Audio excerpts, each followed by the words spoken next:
All right. We are live. Yeah, hold on. I guess I gotta sign into YouTube on here.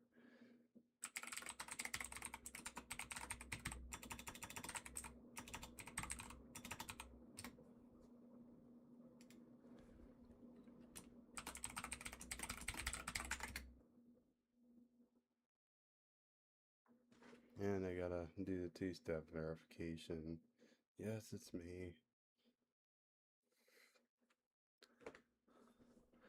Yeah, two-step verification may be very annoying, but it's fucking clutch as fuck because I've had my Discord account get hacked before I enabled two-step verification and had to do that so it doesn't happen again. As well as PayPal, I've had a lot of problems with account security on there before having 2FA.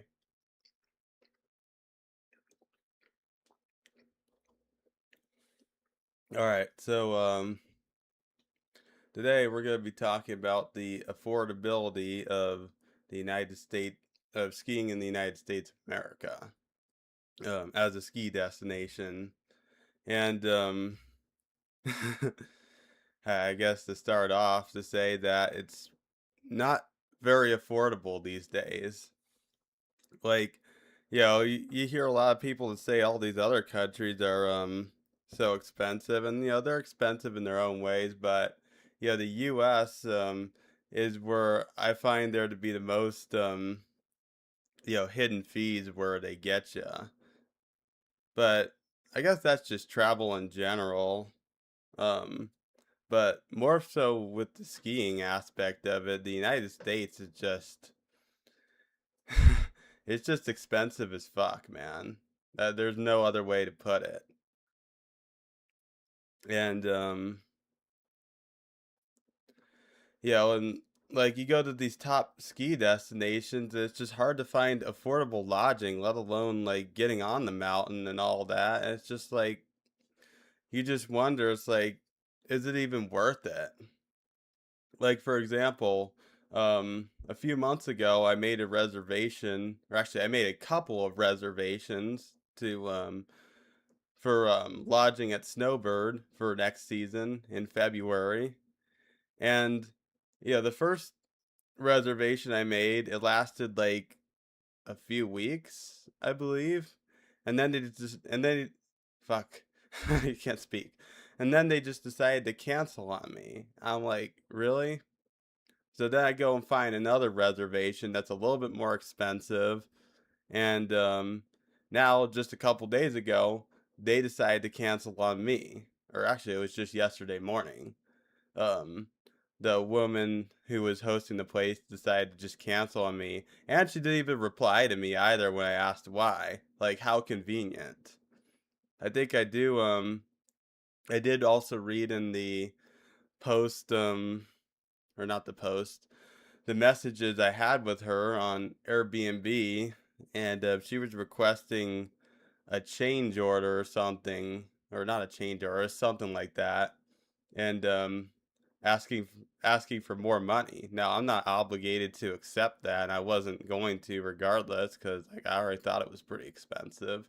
Um, but she was wanting more money from me, and then she just decided to cancel the reservation without any notice. Now that's not even allowed on Airbnb, but apparently there aren't really big enough consequences for it.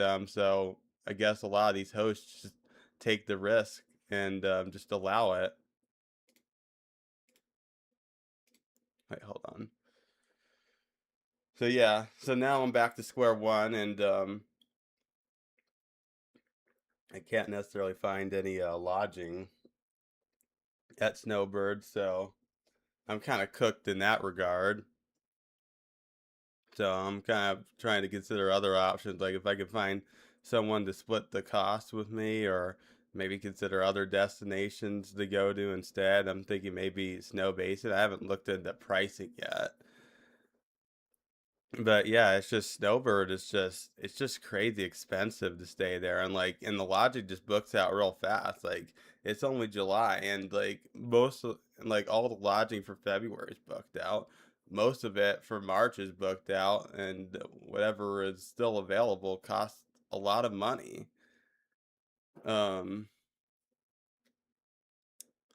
so yeah, it's like if I go on Airbnb or Verbo and I want to get any deals on lodging at Snowbird now, like literally like the lowest I could find is like $3,000, and $3,000 is just too much. Like that's just not sustainable. That's just for the lodging. Like that's not even including transportation, food, and all the other fees that go into taking a ski trip. It's like I already have my passes renewed, but it's not like that was free. So I guess you could include that into the cost. Um, but yeah, it's like, and ideally, if you want to go to Snowbird, you ideally want to stay in Snowbird because getting up Little Cottonwood Canyon is such a fucking pain in the ass. Um, just because there's so much fucking traffic. There's snow. They'll probably close it, and then like the parking is also paid. If you're skiing the Cottonwoods, you gotta stay in Salt Lake City, but yeah, but the problem is you just run into so much traffic just going up the canyon and just driving up and down the canyon every day you want to ski just is just not practical. It's like like that just sounds exhausting. It's like I already have to fucking drive up and down I-70 here at in Colorado to ski, so why would I want to go all the way to Utah to do the same fucking thing, you know? And another problem with the US is it's just so overpopulated. Like, every major ski state has traffic problems. You got traffic problems on the I-70 in Colorado. You got traffic problems in Utah. You got traffic problems in going to Tahoe. Um, I don't know if they got issues at Big Sky, but Big Sky everything's expensive there. So like maybe you might not have traffic problems, but yeah, everything's so expensive. Like to get it's probably like a minimum of $300 or $400 a night just to get a room anywhere near there. I mean, I was looking at lodging at Big Sky like in the fall of last year, and everything was just expensive. Like I can't think of a major ski destination in the US that's reliable and has reasonable pricing. I guess outside of the Cottonwoods in Utah, maybe it might be reasonable. I haven't really necessarily looked into that. I guess in Colorado, you can kind of go stay in Leadville or Craig or Glenwood Springs and drive an hour to get to the ski resorts. But then like that goes back to what I was saying earlier. It's like when you're going on a trip, you kind of want to avoid having to drive your car everywhere.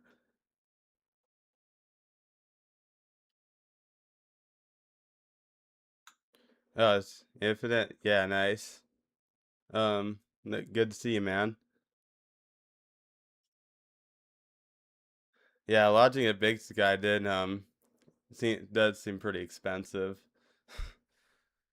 But it seems like yeah, when I went to Banff, Canada, like I booked my trip to Banff like a month in advance, and I was able to get a room, with a fireplace and and the kitchen and hot tub access. And it was only 130 a night USD.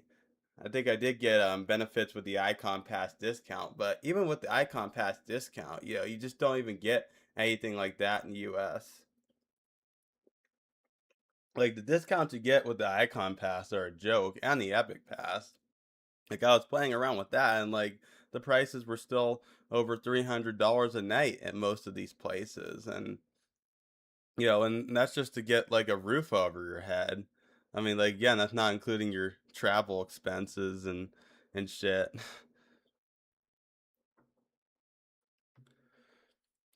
But yeah, I was pretty amazed by just how affordable Banff was. I remember I was like looking at lodging prices at Switzerland I think like this time last year, just for the shits and giggles, and even that was more affordable than a lot of places in the U.S. And the thing is, with Switzerland, they actually have good public transportation, so you don't need to worry about renting a car or any of that. While it's here in the U.S., it's like most of these ski destinations, you got to rent a car. I guess some of them provide bus service. Even in Canada, you gotta um, transportation's a bit iffy. Like when I went to Banff, like for the flight times that I booked, it's like the Banff airport or didn't run for at those times. Um, like, cause my flight got in at like after 10 p.m. and the Banff airport or their stops running at like 10:30, and my flight was delayed too. And that's another thing. It's like just it's a lot of it's not uncommon for flights to get delayed. So, yeah, you may have enough time to make the shuttle, but if your flight gets delayed, you might not have enough time. The best bang for your buck skiing in the US is out east, but yeah, that's only during a good snow year. So I guess maybe in 2026 it might have been good. Who knows what it's going to be like next year or something.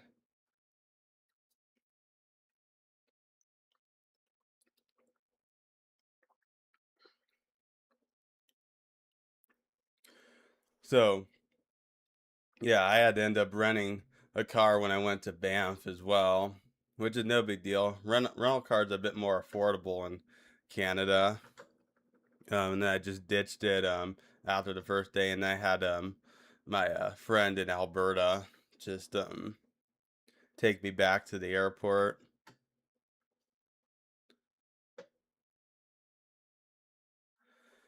And I guess another thing that Canada will get you for is flights to Canada are pretty expensive. Like you're spending like at minimum 300. That's on the low end, if not 400, 500 for a decent flight. Like yeah, if you're spending 300, you're probably getting a flight on like Frontier or WestJet, which then that doesn't even include baggage and all that, which of course if you're going on a ski trip, you're hauling like all that luggage that they're gonna fucking nickel and dime you for. Um so you got that. But yeah, Canada, if you can find good flights, like even if you don't, it's like if you go long enough, you can make it worth it. 600 to get to Delta, or to get to Vancouver, sorry, on Delta. That's pretty expensive. I think mine was just under 500. I can't remember exactly how much I paid to get to Banff, but it was nonstop. It was on United, and everything was included, which was nice. I didn't have to pay any extra for the luggage, which was cool. But still, like, over $400 just to go like a couple hundred miles, because Calgary and Denver are not that far away. It's definitely not $400 far away. Like that's like a flight from Denver to the East Coast. But like it's all the fees that they charge to get into Canada that jack up the price.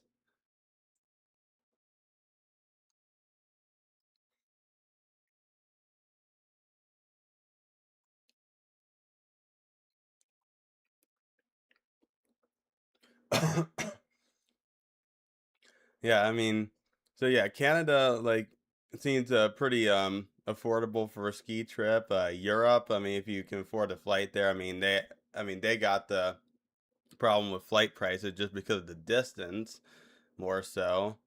But if you can find good flights there, you can make that well worth your trip. And Japan, I heard, was pretty reasonable. I'm not really too sure about the southern hemisphere. I haven't really done a whole lot of research in that, but I heard that like flights to New Zealand and shit can get pretty pricey, so that's kind of where they'll get you.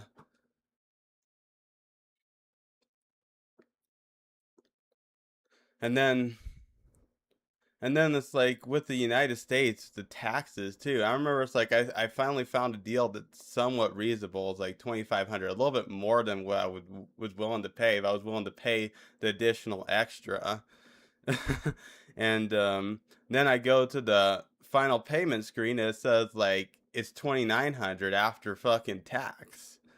So yeah, so that's another thing they do here in the US is they charge the taxes separately, which is really annoying. It's like you think the price is one thing when then you're actually paying something else because of all the taxes and fees that they hide from you. 1K to fly to New Zealand, that's a pretty good price. I need to jump on board with that one. Yeah, I was thinking about hopping on the Peak House New Zealand trip, but I don't know, for 2 grand just for the lodging, that seems a little bit pricey. Like I want to see if I could find something a little bit more affordable on my own. We'll see.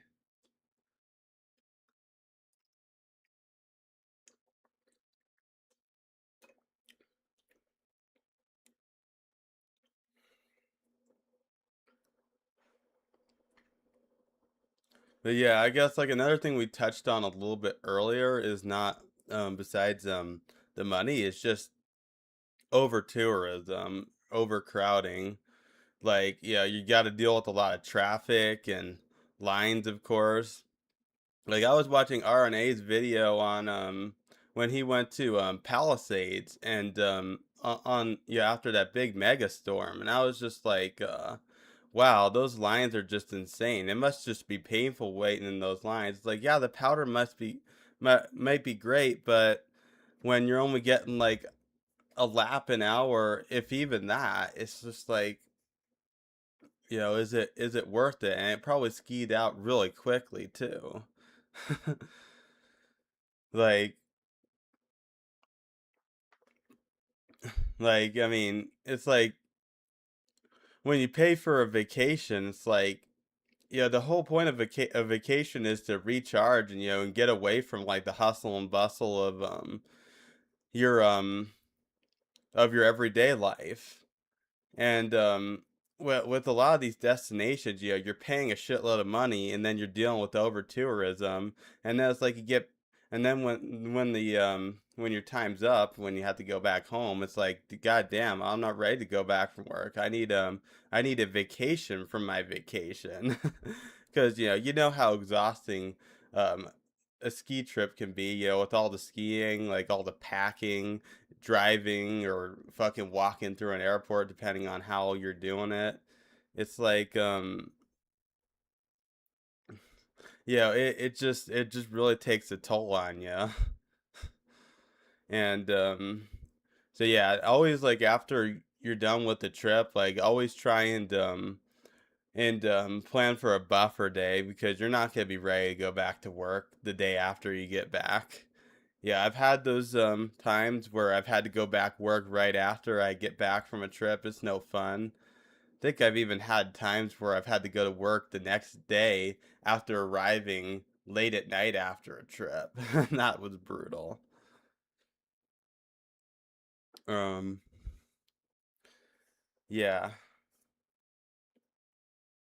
I guess like another trick I like to do, like for the tail end of my trip, is I like to usually book the end of my trip like on a Wednesday or something.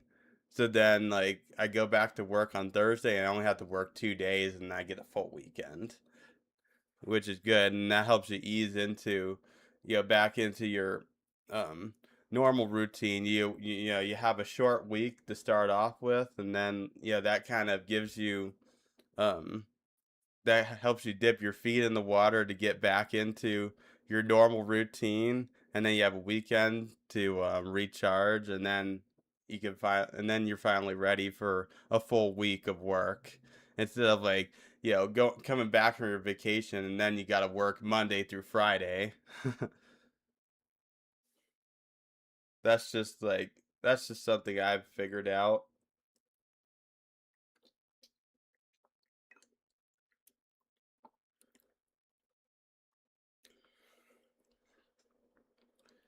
Saturday, Sunday to maximize vacation days.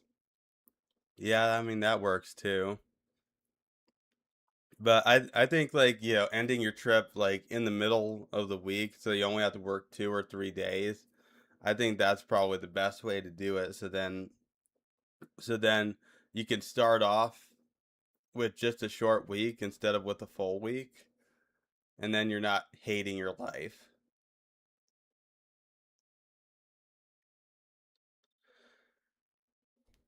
Yeah, like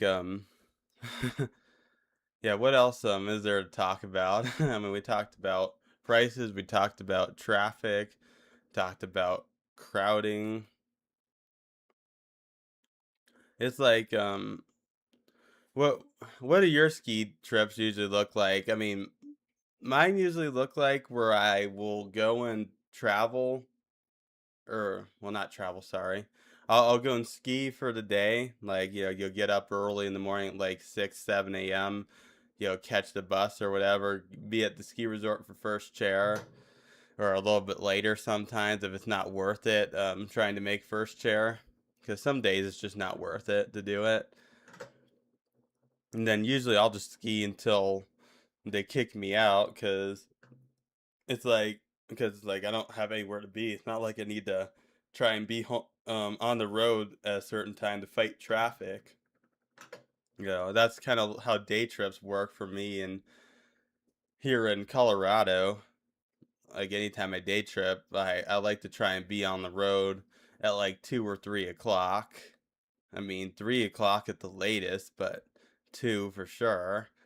Because if you wait too long, then you just get stuck in a lot of traffic getting home. Like that's just what Colorado's like. It's like if you wait too long, you're you're gonna be fucking stuck in the I-70 rush, and it's gonna suck, especially on Sundays. Saturdays is not too bad. Saturdays, you can get away with leaving at 4 o'clock, but Sundays that's not a thing unless it's during the early or late season.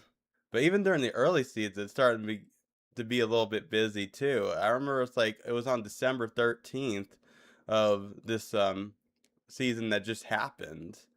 Um, I remember it ended up taking me 90 minutes to get from Copper to Georgetown because there was so much fucking traffic. I don't know why there was. It wasn't a power day and the snow wasn't really that good. There was not much open, so I don't know where all the traffic really came from. Yeah, so your schedule is ski lunch, ski and hot tub, and A press. I don't know what that even means. All your ski trips are vacations. Yeah, yeah, the thing about vacations, I don't really call a lot of my ski trips vacation because they're not really like relaxing and for me to recharge. It's like it's kind of like I mean, it's not that I don't enjoy my ski trips, I very much do. But it's kind of like a mission. Like for example, my Banff trip, I felt like I crammed so much into the 3.5, 4 days I was there um that it didn't really feel like a vacation to me. I was constantly needing to be somewhere. I mean, it's like, I enjoyed, visiting a new place and skiing at new resorts. Like, don't get me wrong. Like, I'm not complaining about it, but I'm just saying it's like it. I was doing so much in such a short period of time that I just can't really call it a vacation.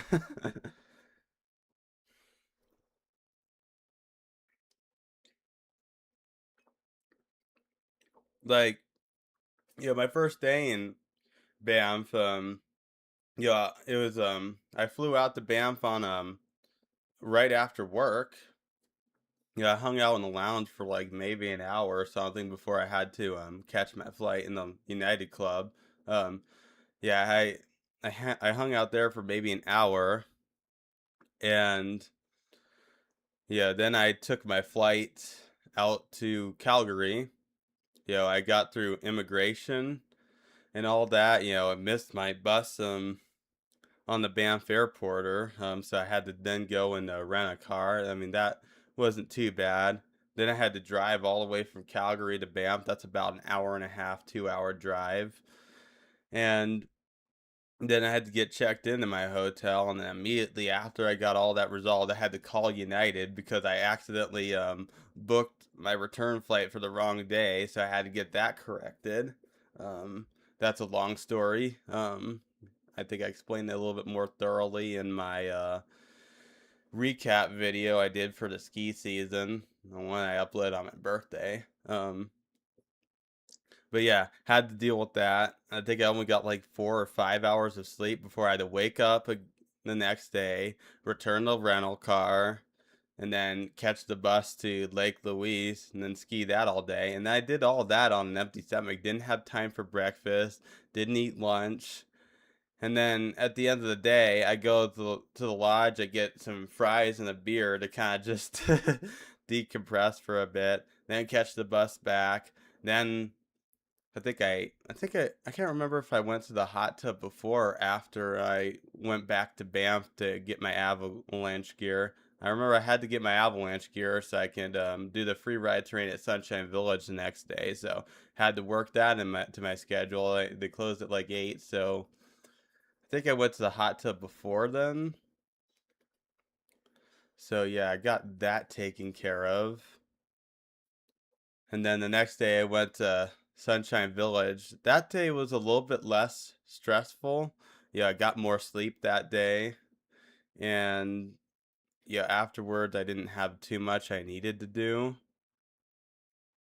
Um, but still, I was just like, it's just crazy. It's like I was constantly needing to be somewhere everywhere.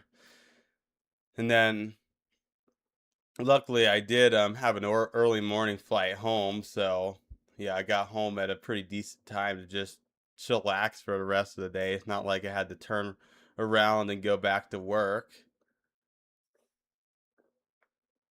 But yeah, it was pretty crazy.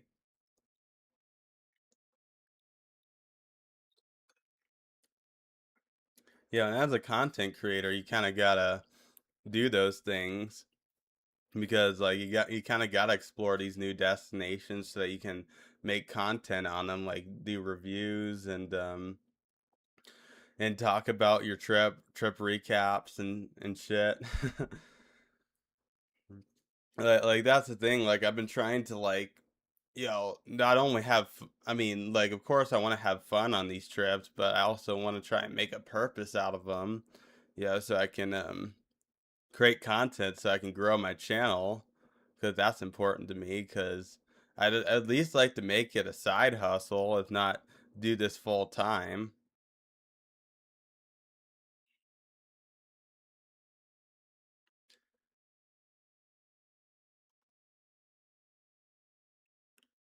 But then when I went to Jackson Hole and Steamboat, it was a little bit more slow pace, which I did like. Like yeah, the drive up to Jackson Hole was quite a toll, but after that it was not too bad.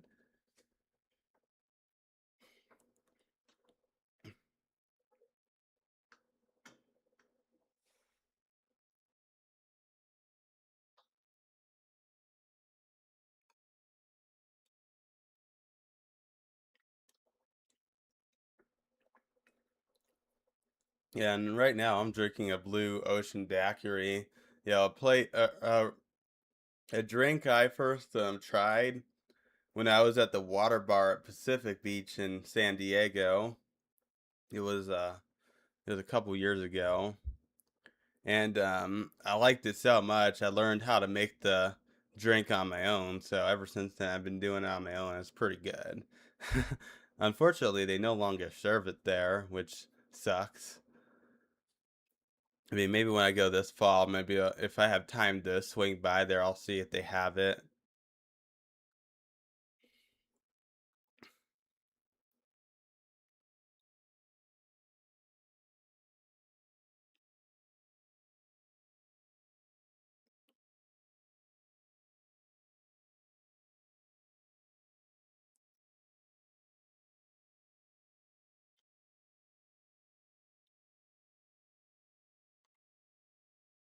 But is there any drinks that you've had at a bar that you have either learned how to make it home or wish you knew how to make it home. Because anytime I find a drink that stands out to me, I like to always learn how to recreate it.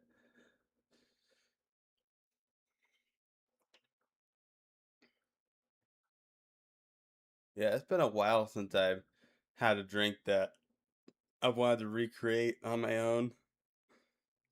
Just haven't had anything that stood out to me.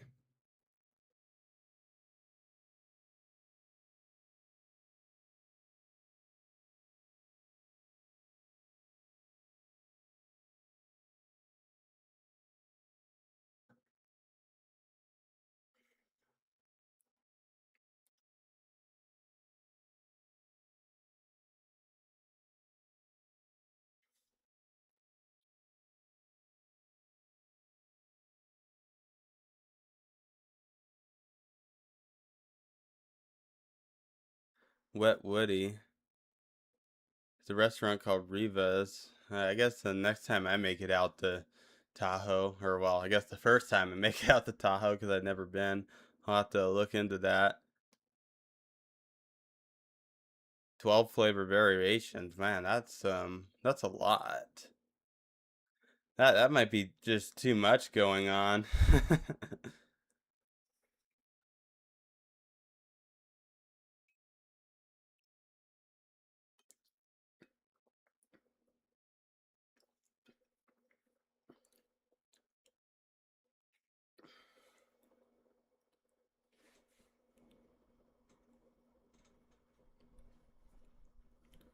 Like, I mean, I guess that's like another expense like you can consider into a ski trip is because you're honestly want to go out to a bar at least once. Um, that's one thing I didn't do when I was in Banff is I didn't even go to a bar. Like the first 2 days, I decided not to, and the day that I was there with Liam, um, is like he wanted to go to this Asian restaurant, which was good. I mean, I didn't have a problem with it. I guess the one problem I did have is that they mix mayonnaise into my food and I didn't want that and that was my fault because I didn't ask them to not put it in. But that's more of I don't fault the restaurant for that. I kind of fault the culture out here for it. Like the fact that they mix all these sauces in by default because it's like I don't like that just have sauces mixed into my foods. Like I like my food to be plain. Yeah, there's some sauces that I like. I like A1 sauce, teriyaki sauce, ketchup, but I usually prefer to put those on myself. I don't like to just have that stuff mixed in to my food. But I guess a lot of people will beg to differ, and I'm just weird, and I should just shut the fuck up and whatever.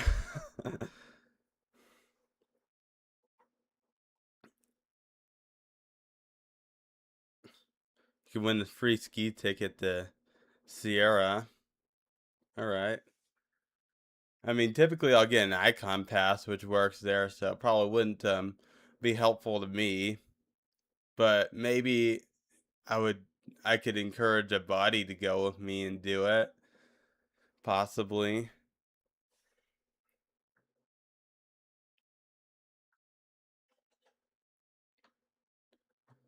But yeah, like another thing I didn't really cover in my little spiel earlier about how expensive it is. It's like the lift tickets. It's like you go to all these other places. The lift tickets are fairly reasonable for um for a day.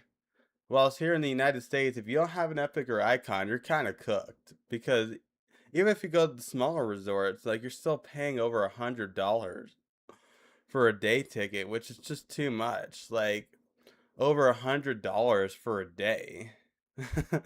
Just a day of skiing, and obviously if you're going to travel a ways to go skiing, you're going to want to go a few days, and yeah, that can add up pretty quickly, and that's not even including your hotel costs, your travel expenses, your food and all that. So it's definitely gotten pretty expensive here in the United States. And and people could argue that that the mega passes is what caused it. Like, yeah, of course, like, you go to fucking Vail or Beaver Creek, you're gonna be paying like over $300 for a day ticket. But even the smaller ski resorts like Loveland, like when I went to Loveland the one day, it costed me, it was like what, $120, which I was able to eat for the day, but still, it's just a lot of money. Like, yeah, everything has just gone up in price so much. It's like even the Epic and Icon passes, they raised the price like 6% every year. But is everyone's pay, is that going up 6% every year? I don't think so. Like someone making 100K a year, are they making $106,000 the next year? I don't think so. And then 112 the following year, then 118. Although my math is incorrect because 6% of 112 is not or well 6% more than 112 is not 118, but you get the idea. But are people even making that? I don't know. Probably not. Yeah, and everything else is going up too. Like gas that used to cost um 250 to $3 now costing 350 $4. um you go and get a Red Bull that used to cost like $2 $3, now it's costing $4 $5. um what other expenses, like rent that used to cost like $1,000 now it costs 1,500 to $2,000. Homes that used to cost like two 200K 300K now cost like 400 500K. It's like, everything's basically doubling in price, but did your wages go up 2x? I don't think they did. So a lot of these people are really feeling that squeeze, and then they got cut corners. Like, maybe they don't renew ski passes for the season, or maybe they only get a 4-day pass, or maybe they only get a local or base pass instead of a full pass.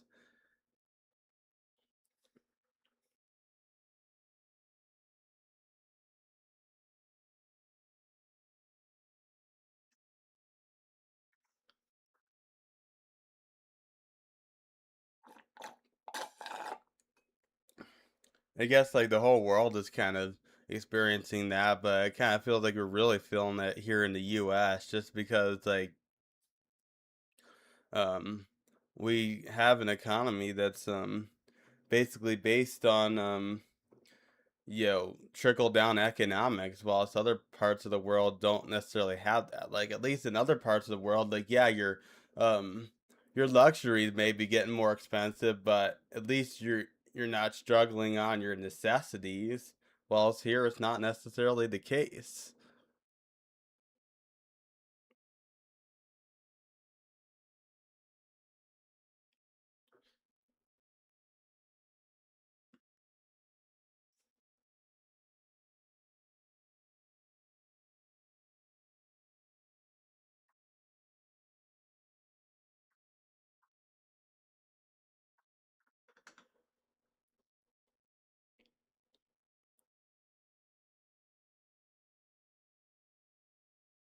Like I guess back to the whole lift ticket thing. I remember like when I was watching Rise and Alpine's video on Japan, he was making a point where in Japan, you don't even need an Epic or Icon pass. It's like if you want to go to any ski resort you want to, you could just pay like $50 and go there, which is pretty reasonable. Like $50, I mean that's not gonna fucking break the bank. Just for a day of skiing, get to see a whole new mountain, get to explore new runs, or like you could probably get 2 days of skiing at Japan for less than you get at one day of skiing here in the United States, if not 3 days. Depending on what resort you're comparing it to. Like $50 for a lift ticket, that's like unheard of here in the United States.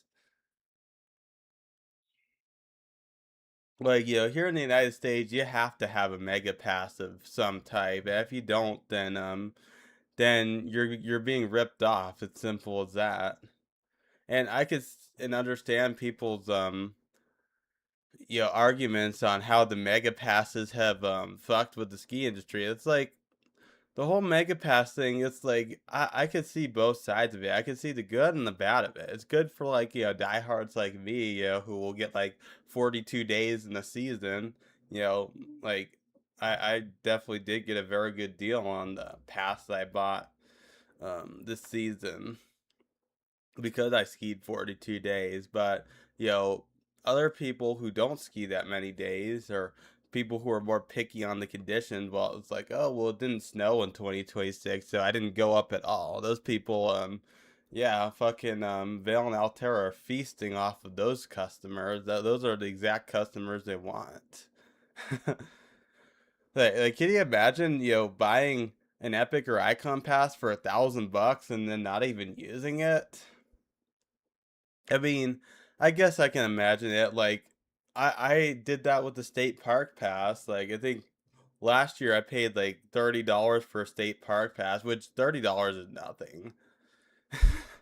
But yeah, I did pay for the state park pass, and I don't even think I used it once last summer, so I didn't even renew it. I was just like, well, if I'm not even gonna use it, then I'm not gonna renew it, kind of thing. But imagine doing that with $1,000 pass. You must be really fucking privileged to be able to not care about that. Because if I spent $1,000 on a pass and I chose not to use it, I'd be incredibly infuriated.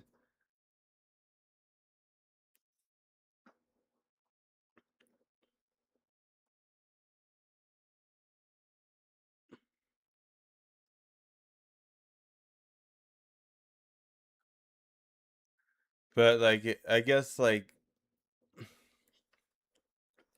I don't really know what the best system would necessarily be. Because the mega passes, there it's definitely a two-sided system. I would say that I'm like kind of in the middle. I'm not like for the mega passes, nor I against it. The mega passes are good for me because I'll get enough days to justify the purchase.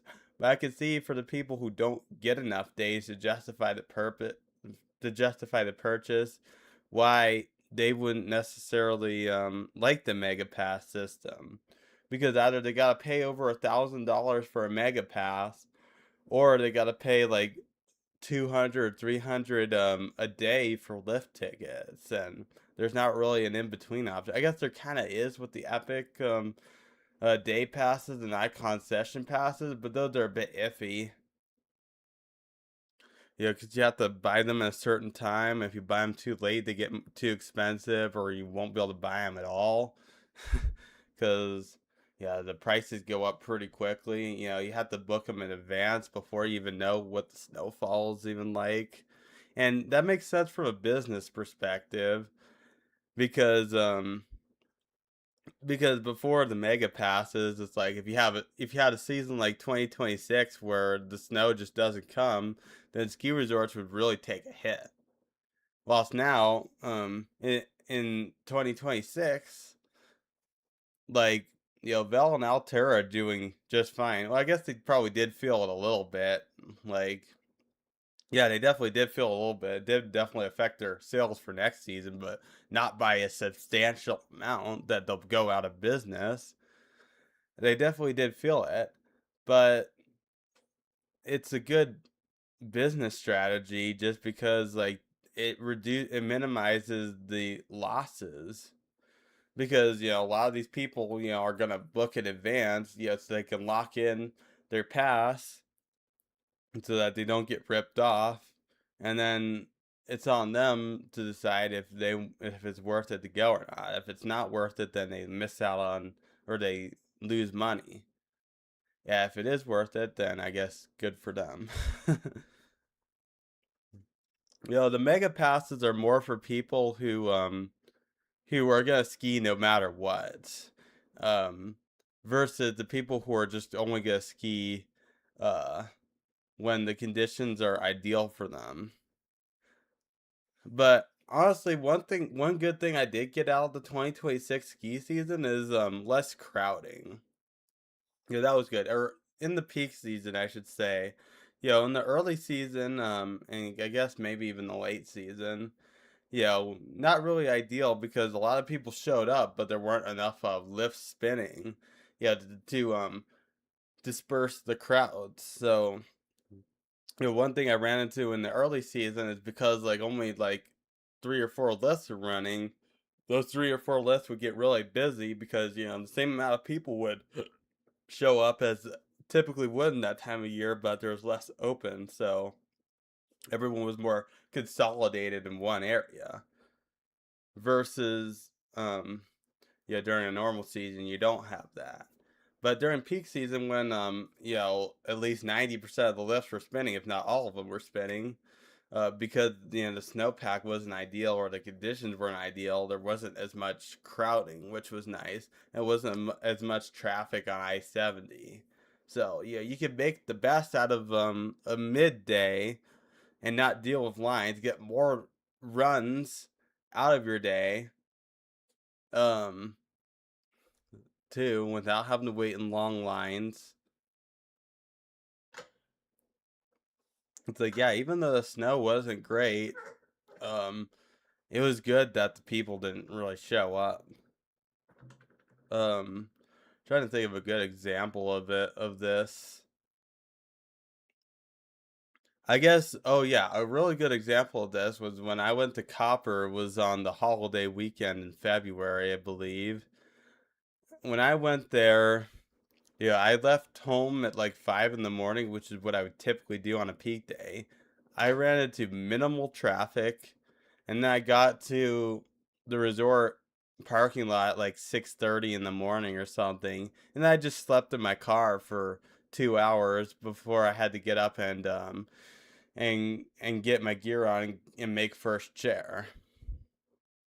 And it was pretty nice because it's like Yeah, I got to squeeze 2 hours of extra sleep because I beat all the traffic. Because I was expecting there to be a lot of traffic, and there wasn't. There wasn't much traffic on the way home either, and the lines weren't even that bad either. I guess in the morning it was pretty bad. Yeah, I do remember being stuck in a long line in the morning, but after that it wasn't even that bad. Yeah, you have a good day, Ben. Yeah, you have a good day. I don't really have much else to say. I guess have a good holiday weekend. It's gonna be a bit weird, but But what was I saying?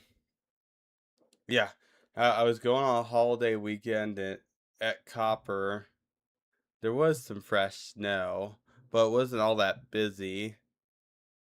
So I didn't spend all day waiting in line, so I had a pretty good day.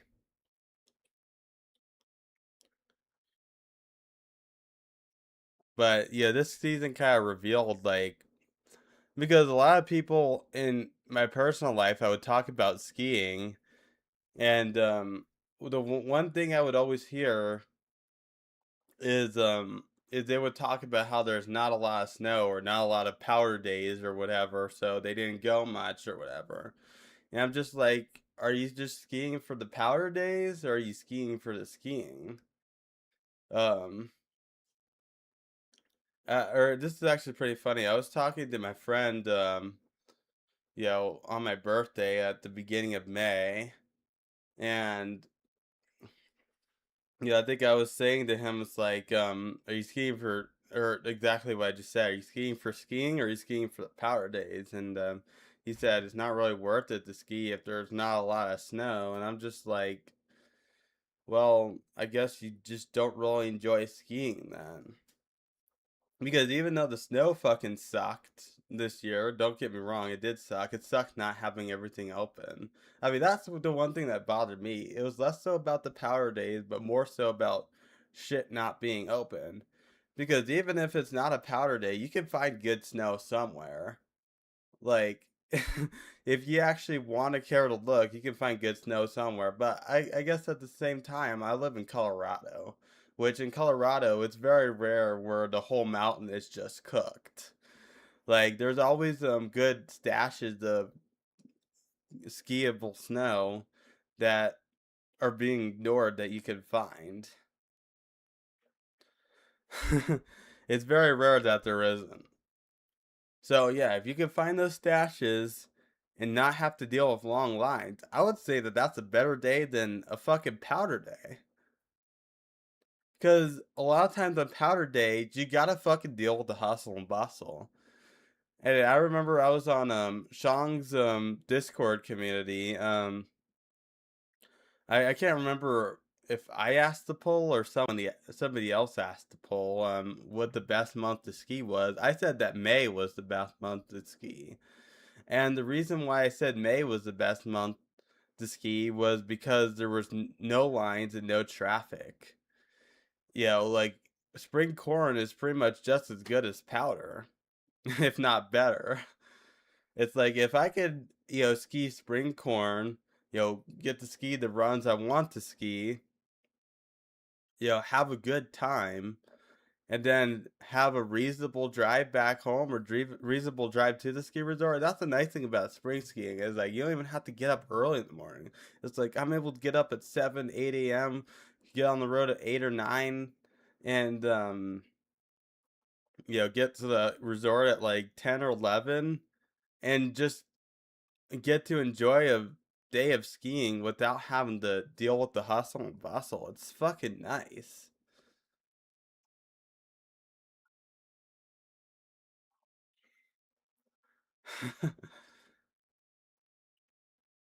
And that's a lot of things that people overlook. Like, honestly, I think the one thing that bothers me more than bad snow quality is overcrowding. Because when there's just too many people, it just makes it less enjoyable. And then the runs just get skied out. Because you know how it goes. Like on a powder day, everybody and their fucking pet cat is there on the ski resort. And you're waiting in 20-30 minute lift lines, and you'll probably get a one run with fresh tracks, first tracks, and then the next run everything's skied out. I remember it was like back in April. It was a powder day, and I was testing out my new ARB 112s that I just recently bought. I was testing them out. I mean, I guess it wasn't even that busy, I should say. It wasn't even a busy problem. It's just like because that's just what typically happens. Shit skis out. But yeah, I was skiing on my R112s. Yeah, I got a couple of runs, with first tracks, and they were fucking amazing skiing on those with fresh pow. But what I noticed is just how quickly the powder disappeared. And that was in April during a bad snow year. Just imagine what it's like in February during a good snow year on a powder day. When everybody's trying to get on I-70, the fucking copper parking lot fills up to the point where the traffic backs up all the way to Silverthorne, which that does happen.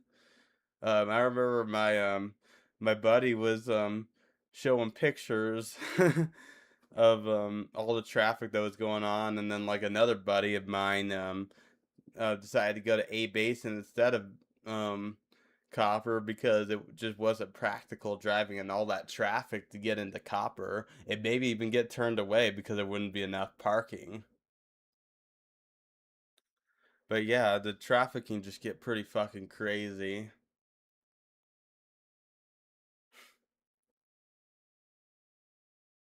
Man, I kind of would like to go over an hour, so what can I talk about to fill the next 6 minutes?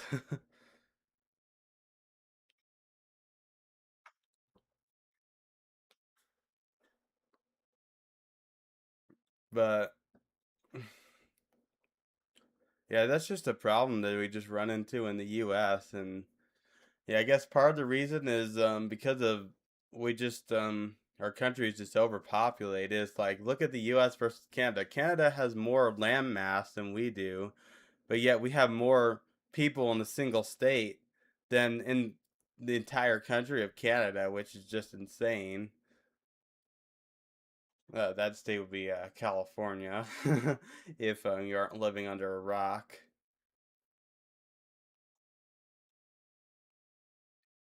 But I guess Canada gets big crowds at Whistler.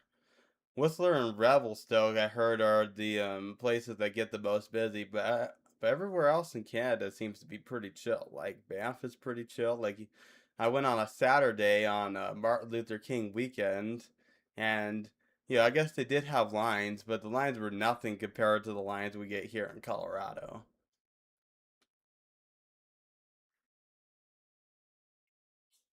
I'm guessing Kicking Horse is pretty reasonable.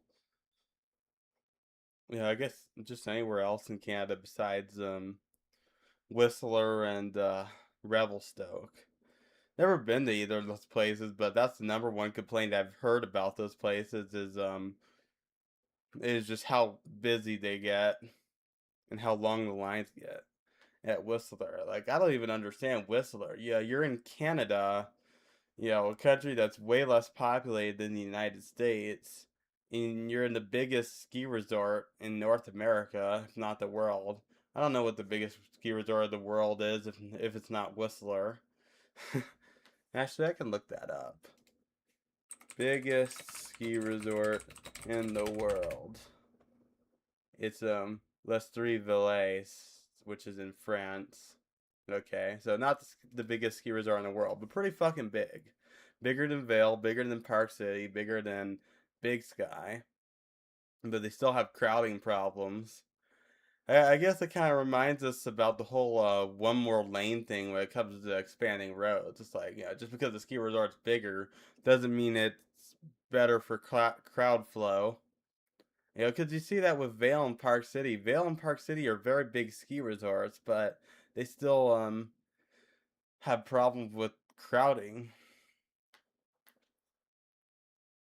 So, so I guess like, so it's pretty. I guess it's a pretty similar dynamic to when it comes to expanding highways because they kind of just figured out that like when you just add more lanes to highways then it just brings more people to the road and there's more traffic versus if you invest in public infrastructure or public transportation, sorry, you get it's a more efficient way of moving people. So I wonder if there's kind of a way with ski resorts, a similar idea. I guess maybe making more ski resorts. I don't know. Yeah, what would be a solution to crowding problems at ski resorts besides raising prices? Because nobody wants to pay more for skiing. It's like, especially if your wages aren't going up, so you're gonna have to give up more stuff in life just to be able to ski. I guess if you're a diehard, it's not really a big deal, but I guess for the average skier, that is kind of a problem. Because if you got to pay more just to get your season pass or pay more for your hotel or something, there's something else you got to be giving up to make up for that expense.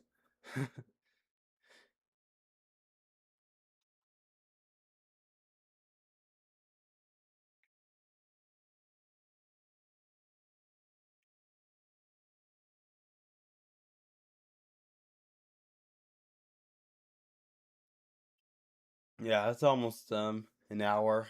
I think we'll probably just find something to ramble about the next minute or two.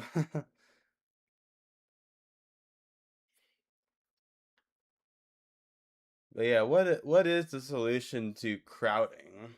Maybe that's a good video idea. And I guess speaking of video ideas, like I really do apologize for the lack of uploads. Like I just haven't been in the mood to edit videos as of lately. It's the off season. My mind is off of skiing.